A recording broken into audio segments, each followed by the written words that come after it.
Isang mapagpalang araw po sa ating lahat, mga ka-business, mga idolo.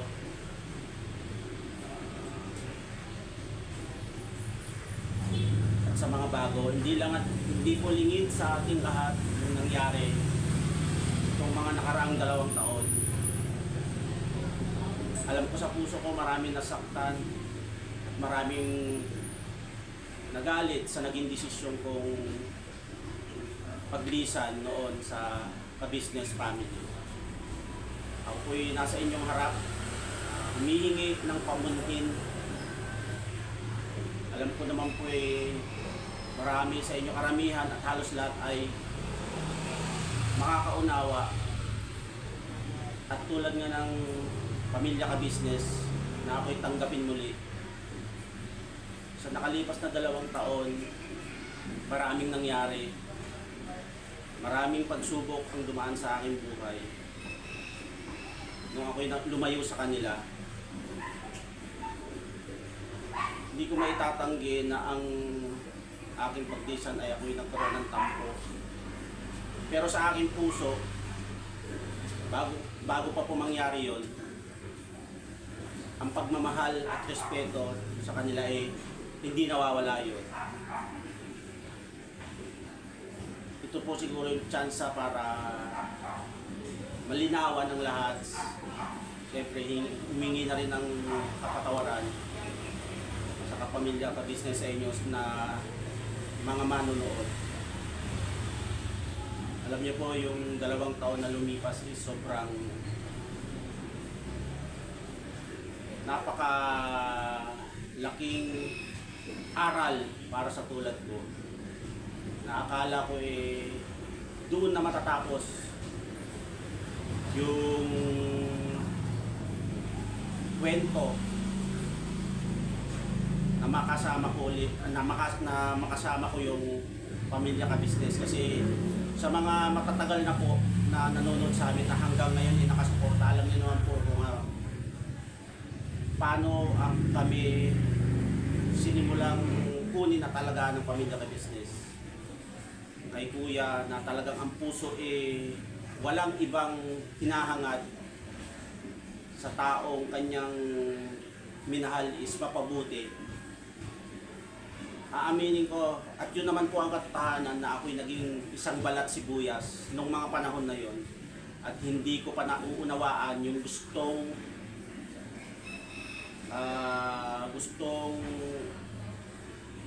ipaintindi sa akin ni Kuya tungkol sa mga ginagawa niya at sinasabi niya sa akin na ikabubuti namin mag-aama. Opo, nandoon yung pagiging mapagmataas ko. At siyempre po, katatapos ko pa lang maghilom sa paghihiwalay namin ng aking ex. Ouch. Ouch. So, yun talaga. Hindi ko pa masyadong na-absorb yung vision ng isang kuya ka-business. Lalong-lalo na nung may mga time na naka-off-cam kami na ino-open niya sa akin ang kanyang plano, ang kanyang adhikain para sa hindi lang sa kanyang pamilya, kundi sa mga taong makikita niya at nararamdaman niya kailangan ng tulong. At isa po ako doon sa isa po ako yun doon sa unang-unang nabigyan niya ng pagkakataon na umangat ang antas ng buhay sa pamamagitan ng social media.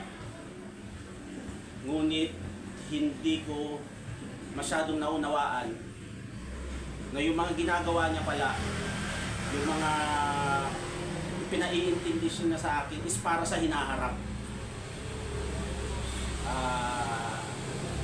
Both side, nung nangyari yon is hindi naman po natin aalis na nasaktan ang panig ko at panig ng kapamilya, ka-business family. Kasi kung inyo pong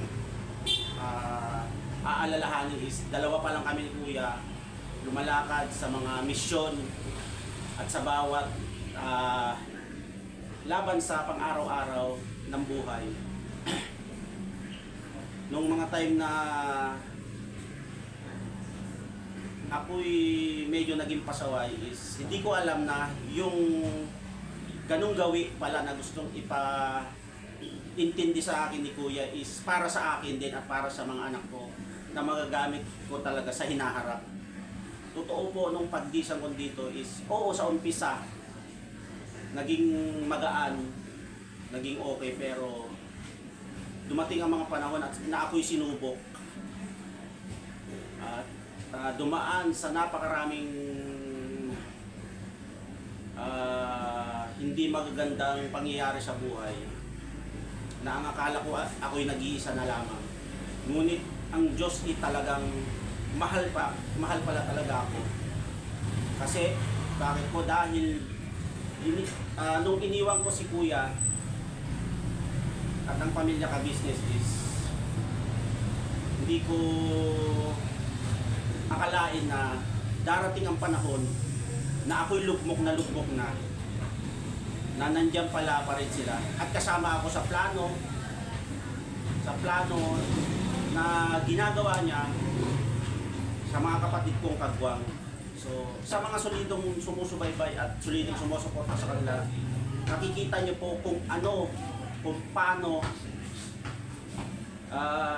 trabahuhin ni Kuya yung mga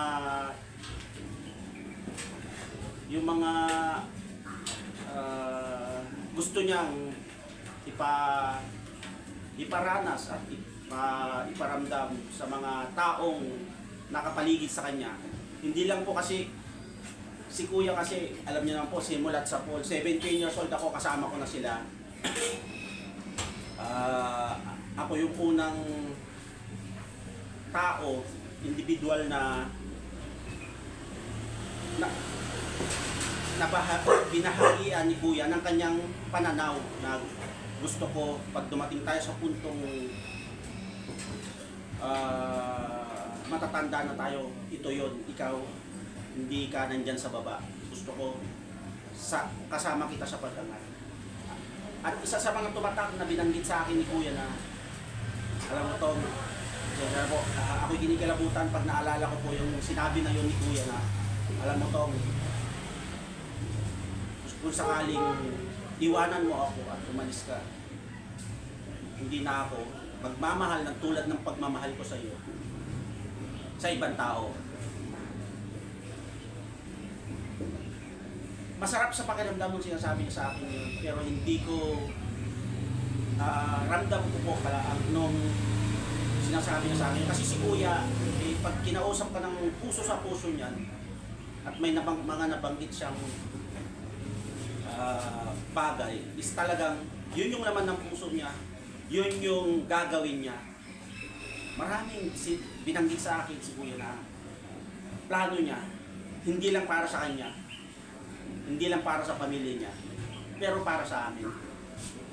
At nung sinabi niya sa akin yun na pag ako iniwan mo, hindi na ako magmamahal at kakalinga ng isang tulad mo. Kasi si Kuya, pag ang isang tao minahal niya, hindi lang basta pagmamahal, na kahit nagkaroon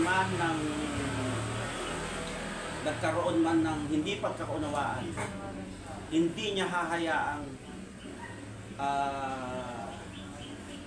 tumagal yan. Nandito ako sa kanila, ako yung buhay na ano tawag nito? Ako yung buhay na patotoo na ang tao hindi naman po perfecto. Si Kuya at saka si Ate, may mga oras, araw, panahon na may hindi pagkakaunawaan yan. Pero si Kuya or si Ate, hindi nila hinahayaan na abutin pa ng kinabukasan yung kanilang pinagtampuhan sa bawat isa. Kaya doon ko nakita na ang isang Kuya ka business is ang puso. Pag sinabi niyang mahal kita, totoo po yun. Dahil ramdam ko yung 17 years old, isipin niyo po, nung pumapasok pa lang si Kuya sa gusto niya pumasok sa showbiz, hanggang nakapasok sa Survivor Philippines. Ako po yung lahat ng sinasabihan niya. Tong, pag nag-success ako sa ganito, kasama ka.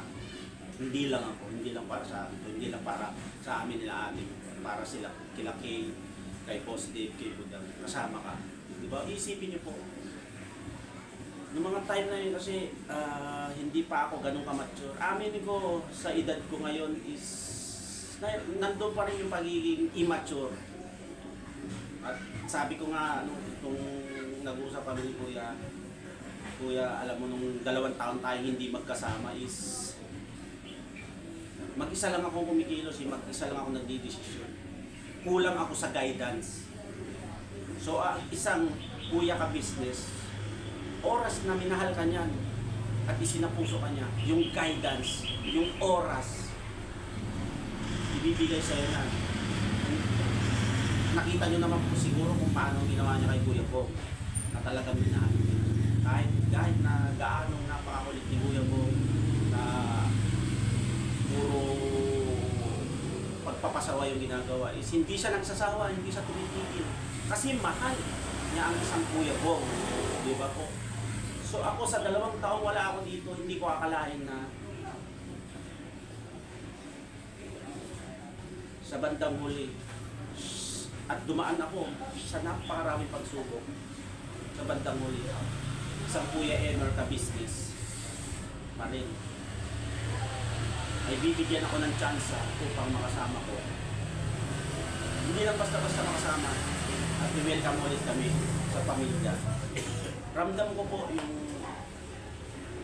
init at saka walang nagbago. Nagkatampuhan po, aminin natin. Nagkatampuhan, nagkasamaan na loob. Aminin ko po yan. At saka hindi po natin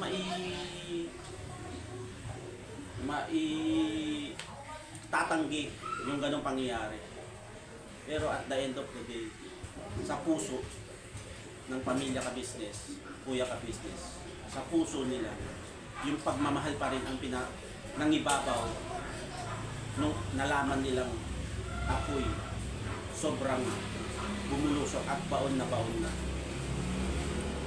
So, sa akin po talagang, nung pinapanood ko sila, kasi nasusubaybayan ko pa rin sila sa mga vlog nila, may mga napapanood akong problema. Ako'y nalulungkot pag nakikita ko yun. Kasi andun pa rin yung respeto, pagmamahal ko sa kanila, hindi nawawala. Nagkaroon lang ako ng tampo, naging mapagmataas lang ako, or balat sibuyas, pero yung puso at pagmamahal ko sa kanila, andun at andun, hindi nawawala. At syempre, papasalamat din ako sa kanyang panganay kay Kim na kasi bago po pala kay ate nung time na sinundo nila ako sa bahay ng kapatid, mararamdaman mo yung higpit ng yakap ni ate. Talagang sobrang, sabi ko, hindi ko maunawaan yung saya dahil ganun pa rin yung init ng pagmamahal nila sa akin. Hindi nagbabago. Mararamdaman mo kung ikaw ay totoo, ay sinapos sa puso mo yung pagmamahal na ibinibigay sa iyo ng tao.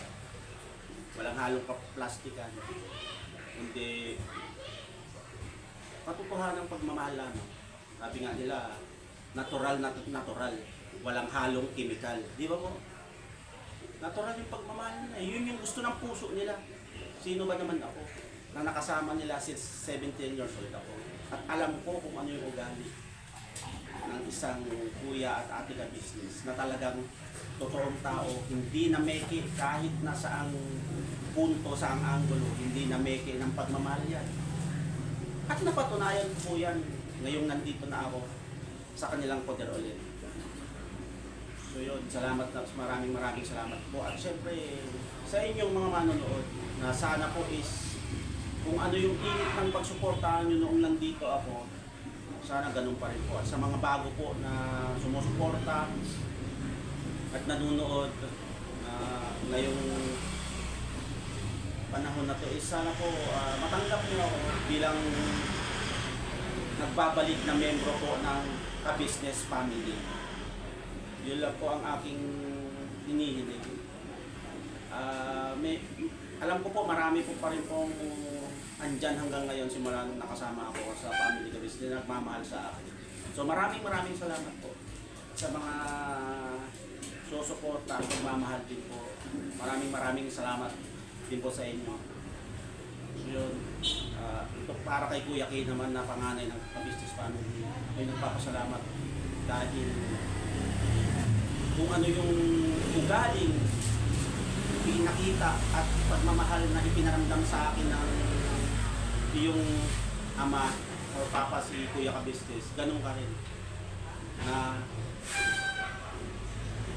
handa ka rin yakapin ako at tanggapin mo ulit.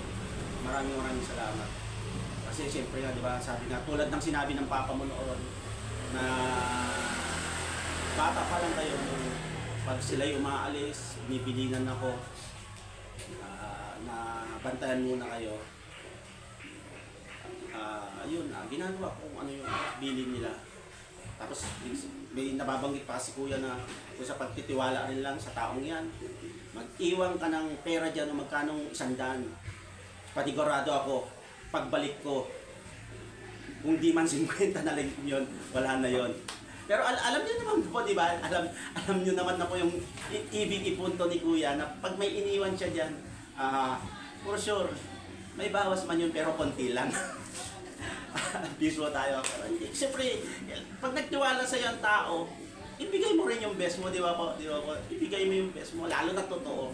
Sa panahon kasi ngayon, siyempre, nasa edad na rin ako na, nasa kalahati na rin ako ng aking paglalakbay dito sa mundo. Ramdam mo yung isang tao pag pinipege ka or kinikengwe ka lang pagdating sa gano'n ano yun. Pinaplastic.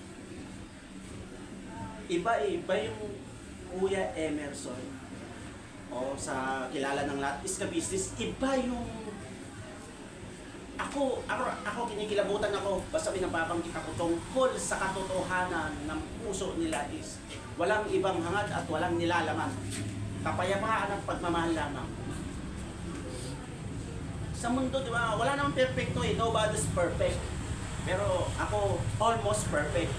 Joke lang. Medyo dumadrama na po kasi ako, kaya siyempre, alam niyo naman yung nakilala yung istong is medyo kengkoy. So yun, ibibigay ko po yung best ko. Simula, kung ano po ako. Kasi sa katotohanan po, bumaba, so, sobrang baba ng self-confidence. Ano po ba yun? Tagalog na tiwala sa sarili. Sobrang baba ng tiwala ko sa sarili ko. As in, nawala ulit nung... Pero ibang umagod. At mag-build ng tiwala sa sarili ang isang ka-business, Kuya Ka-Business. So, unti-unti ko nababalik. Actually, nung wala ako sa kanila, parang nahiya na akong marap sa tao. Pero sa kagagawa ko din naman po yun, inaamin ko.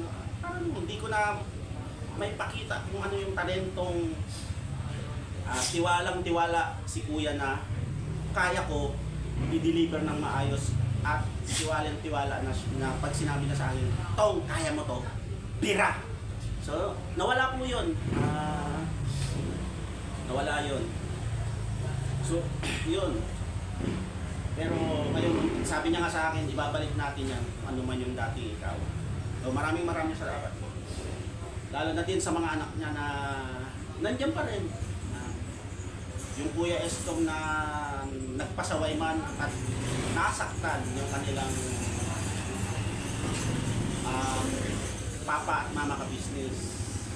Pero open arms pa rin tinanggap. At walang sama ng loob na itinanim. Kasi pangit po yung magtanim ng sama ng loob, talagang hindi maganda sa buhay yan. Hindi ka aangat, totoo yun, na pag nagtanim ka ng sama ng loob, hindi ka aangat sa buhay mo. Kahit anong gawin mo tayo, kay Kay, kay Boss Dave at kay Budang, maraming salamat sa inyo sa pagtanggap muli sa akin. Siyempre kasama ko si Amaro. Ano lang po, pagbalik namin is hindi namin nakasama si Eme, pero gagawan po natin ng paraan yan. At kakausapin ko yung aking ex. Ouch. Basta nababanggit yung ex, may kurot eh. So yun, tsaka ito pa po, siyempre, ang nakakatuwa, kasi nung nakasubaybay ako sa kanila eh, hindi naman pwede dahil siyempre, isa sila sa naging dahilan kung bakit kami naging nakilala sa social media. Yung mga kapatid kong kagwang, si Bay Papaya, si Bong, si Kuya Boknoy, si Kuya Damo, Kuya Borno,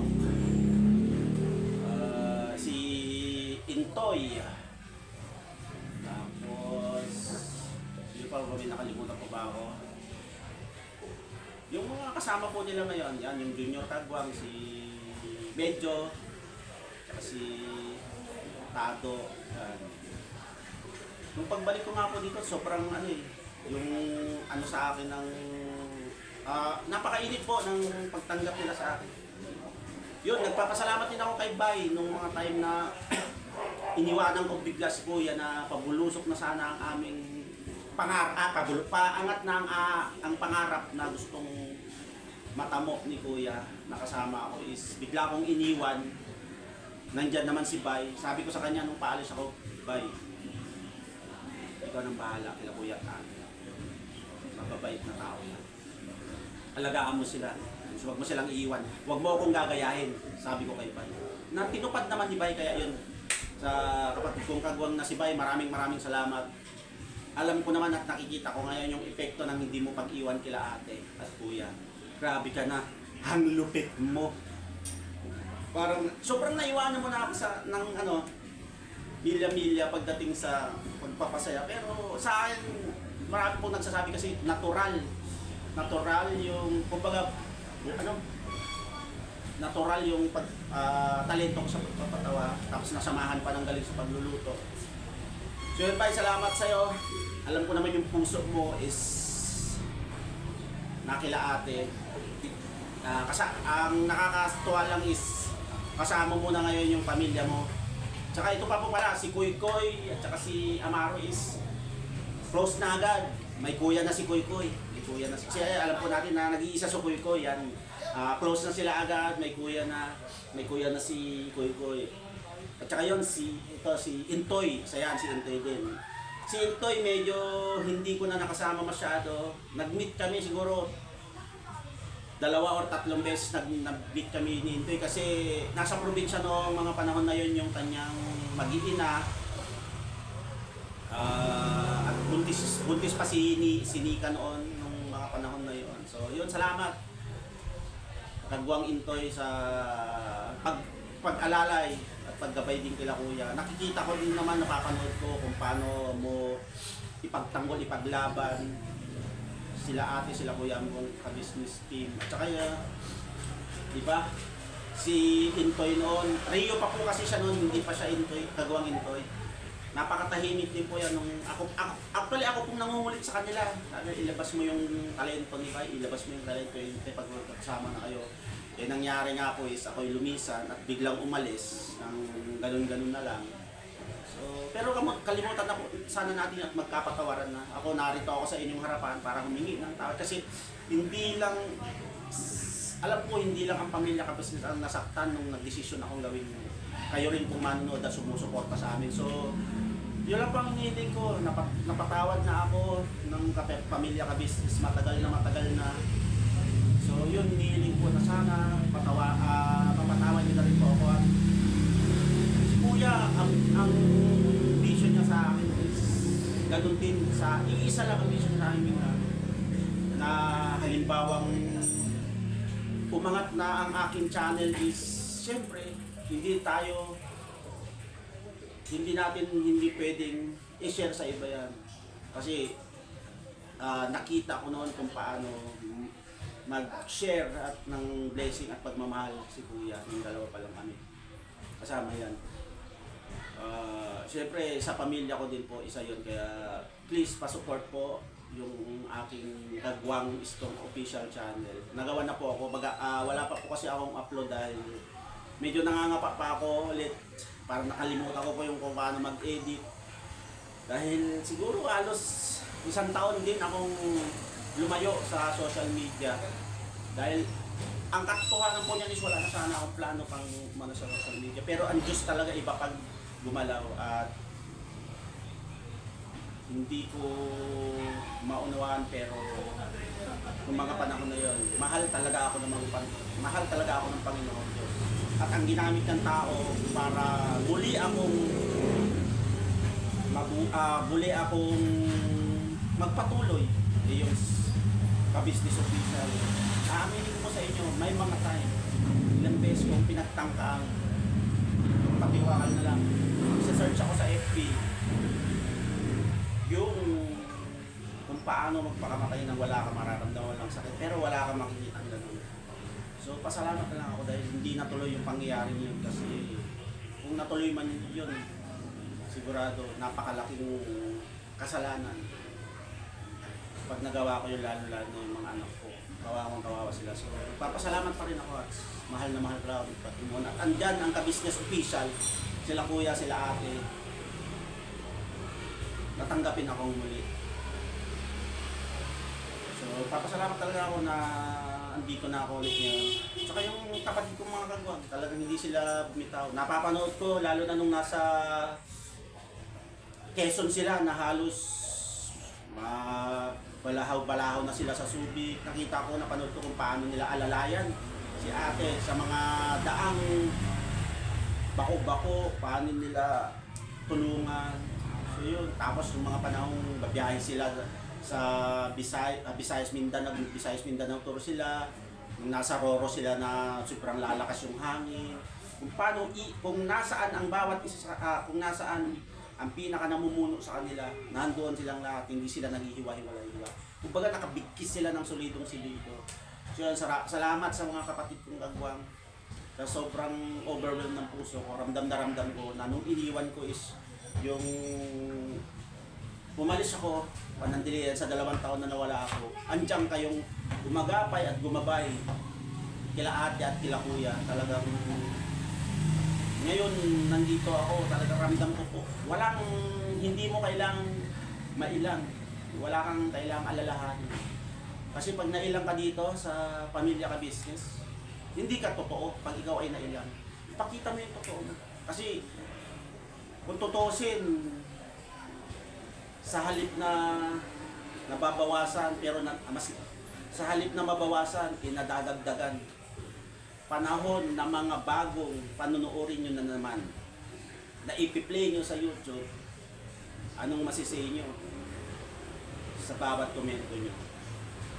Kung anong pagkatao ng isang ka-business at ka-business family. So, ako'y nagbabalik sa ka-business house. Matagal na din kami nagkita-kita. Pero ngayon balik sa dating gawi na magpasaya, tumulong, makapulot ng aral sa bawat video ina-upload ng ka-business official. Hindi lang entertainment ang inyong napapanood, kundi marami kayong aral na makukuha kung paano. Ihahalimbawa ko na lang po yung sa akin na kung paano wag sumuko anumang daanang balakid o anumang maging balakid, mga daang bako-bako, tuloy-tuloy pa rin sa kagustuhan, makapagpaabot ng pagmamahal, makapagpaabot ng pagmamahal ng isang ka-business family. So yun po, maraming salamat sa lahat ng hindi bumitaw at walang sawang sumuporta sa ka-business official. Siyempre, lalo-lalo na sa mga kapatid kong kagwang na ngayon nandito na ako is mas lalong solido. Naging immature ako nung panahong umalis ako. Hindi ako nakinig kay kuya na yung kaya pala niya ako inihahanda sa ganong mindset is para sa akin din pala yun. So yun, sana po mapatawad nyo ako kung anong pagkakamali yung nagawa ko. Kasi ang Ka-Business Official, Ka-Business Families, napatawad na ako sa mga kapatid kong kagwang. Alam ko nandiyan kayo nakakagabay sa akin na hindi nyo ako pababayaan. At ramdam na ramdam ko yun. Pangatlong araw pa lang po namin dito sa Ka-Business House. Pero parang matagal na kami magkakasama. Tulad niya nung humingi si Papa Dins sa bawat kagwang yung kanilang komento sa pagbalik ko. Sabi nga ni Kuya Bong, magaan kasama. Okay siya. Sabi ni Kuya Bong, di ba? Isang Kuya Bong na alam po natin na ilang beses na agawa ng pagpapasaway. Pero ngayon, grabe yung improvement ng isang Kuya Bong. Ngayon, ako hindi magbibiro sa akin, siya, ang gaan niya na naging kasama. Ang gaan ng damdamin ko sa kanya pag lalo na, sabi ko nga, may kasama na si Amaro, kasi si Amaro is, binatil yun ako. So, sabi ko, din si Kuya Bong na alalayan mo din. So, yun di ba? Makikita nyo from sa akin hanggang sa kay Kuya Bong na naging pasaway. Pero hindi sinukuan at hindi binitawan ng Ka-Business Family sa pamumuno ni Kuya Ka-Business. So, ayun po. Asahan ko po ang inyong suporta sa aking channel na Kagwang Istong Official. Sana po, kung ano po yung suporta nyo sa mga kapatid kong Kagwang is maramdaman ko din po yun. Alam ko naman po na hindi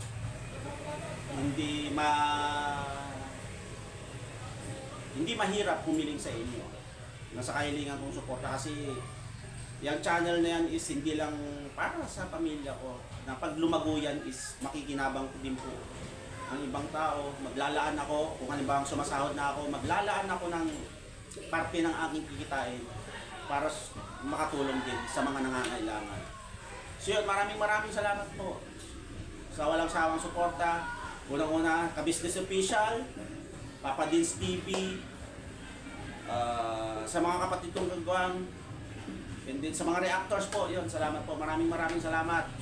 Tulad nga ng lagi sinasabi ni Kuya at hindi na paramdam niya. Mahal namin kayo, we love you all.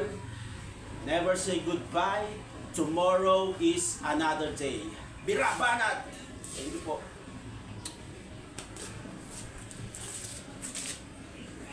So yun po mga ka-business naming minamahal, nandito na po ang mga bagong produkto na ini-endorso ng Ka-Business Family. Ayan po mga ka-business, meron po tayong mga bagong product na inilo-launch. No? Ito po yung ating magagamit sa pang-araw-araw na buhay natin sa car and motor na accessories. Oh, wow. Ayan, meron po tayong tire block, meron din po tayong magic gatas mga ka-business. Ito po yung pampakintab. At meron din tayong pampabango ng sa helmet, no po. And pwede nyo pong i-check yung ating mga produktong ito sa ating official website ng kabusinessofficial.com. Lahat po ito ginagamit ng Ka-Business Family at yun, karintisadong epektibo na ka-business. Po, mga ka-business, meron din tayo bagong produkto ngayon. Ito po ang warts removal. Uy! Po, yan. At saka meron din po siyang cream. Effective din po yung mga ka-business. Konting patak nyo lang po. Antayin nyo lang siyang matuyo at siguradong warts removal agad. Wow! At meron din po tayo hair grower. Ito po yung pang-patubo ng buhok. Sa mga nagkakaroon po ng hair loss, try nyo po mga ka-business. Subukan ang ating hair grower. At meron din po tayong panibagong coffee. Ito po ang ating insulin coffee. Para po ito sa mga diabetic na person. Yan. Insulin green coffee with banaba, ampalaya, turmeric, mangosteen, agaricus, mushroom, moringa, lemongrass, green coffee bean, and non-dairy creamer. At meron din po siyang stevia mga ka-business. Super effective din po ito mga ka-business sa mga diabetic po. Pangbawas din po ito sa mga cholesterol. Kaya please po mga ka-business, try nyo po. Insulin Green Coffee. Alright, at syempre naman po mga kabisnes naming minamahal, huwag natin kalimutan ang Vitamin C ng Ka-Business Family, Shield C+. Pagka meron ka nito, siguradong protektodo. So right mga kabisnes naming minamahal, ano pa inaantay nyo? Please, bumili na kayo ng mga produktong inendorso ng Ka-Business Family, hindi lamang para mapanatili ang good health ng buong pamilya, kundi syempre makakatulong pa tayo sa ating mga kababayan na higit na nangangailangan. Alright? Yes po, alright. At meron pa, dadagdag ko lang mga ka-business, kung gusto nyong pumuti at lalong gumapot, gumanda, meron po tayong bagong produkto, ang Bandara Revitalizing Set. Oh, wow. Ayan. Abayin nyo na po mga ka-business at siguradong epektibo rin. So yan na mga ka-business naming minamahal, please avail natin ang mga produktong inendorso ng Ka-Business Family. So yun na, tuloy na panonood. Bira, banat.